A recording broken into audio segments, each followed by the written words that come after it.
السلام علیکم ورحمۃ اللہ وبرکاتہ۔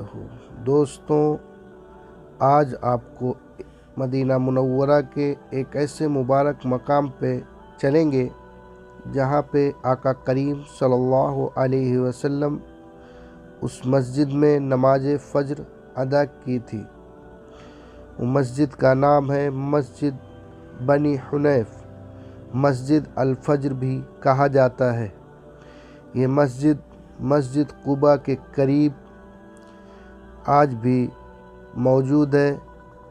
یہ مسجد کے قریب قبیلہ بنی حنیف آباد تھا۔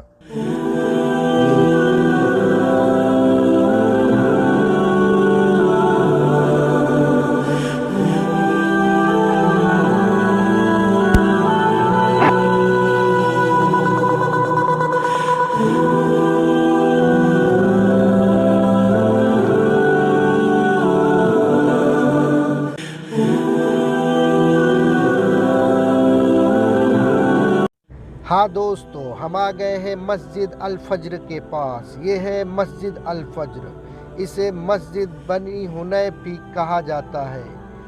اس مسجد میں آقا کریم صلی اللہ علیہ وسلم فجر کی نماز ادا کیے تھے۔ یہاں پر حضرت طلحہ بن برہ رضی اللہ عنہ کا مبارک گھر تھا۔ حضرت طلحہ بن برہ ایک ایسے صحابہ ہیں جن کی عمر 12 سال تھی۔ ایک دفعہ نبی کریم صلی اللہ علیہ وسلم کا گزر اس بستی سے ہوا۔ آپ دوڑ کر آقا کریم صلی اللہ علیہ وسلم سے لپٹ گئے۔ آقا کریم صلی اللہ علیہ وسلم نے پوچھا، کیا بات ہے بیٹا؟ تو آپ نے عرض کیا کہ میرے حضور میرے لیے کوئی حکم دیں، میرا بھی دل کرتا ہے آپ کی بات پر عمل کرنے کا۔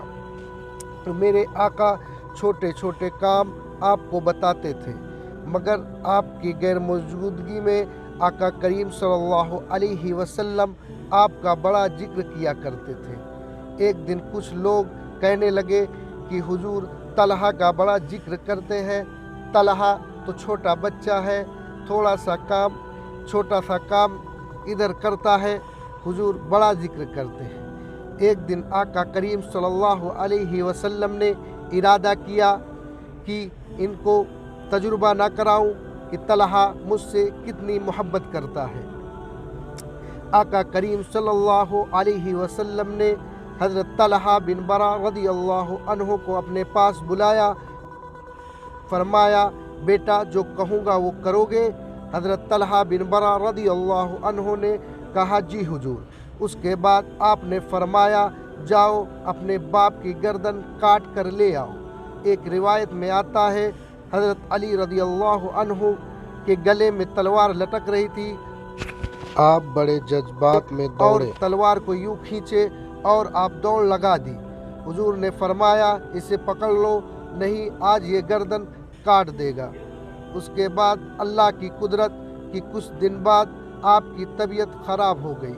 آقا کریم صلی اللہ علیہ وسلم مدینہ منورہ سے قباء کی بستی میں دن میں 2 مرتبہ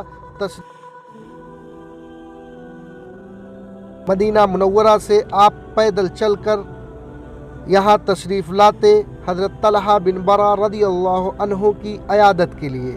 ایک دن آقا کریم صلی اللہ علیہ وسلم شام کو تشریف لائے اور آپ کے سرانے بیٹھے اور بیٹھ کر آپ کے ماتھوں کو سہلایا اور ان کے والد کے کانوں میں کچھ فرمائے اور آپ رونے لگے۔ اس کے بعد حضرت طلحہ بن برہ رضی اللہ عنہ کے ماتھوں کو چوما اور سہلایا، پھر آقا کریم صلی اللہ علیہ وسلم واپس چلے گئے۔ حضرت طلحہ بن برہ رضی اللہ عنہ کی عمر 12 سال تھی۔ آپ اپنے والد کو اپنے چارپائی کے پاس بلائے اور پوچھا میرے حضور نے میرے لیے کیا فرمائے؟ تو ان کے والد نے جواب دیا کچھ نہیں۔ تو انہوں نے فرمایا نہیں بتاؤ۔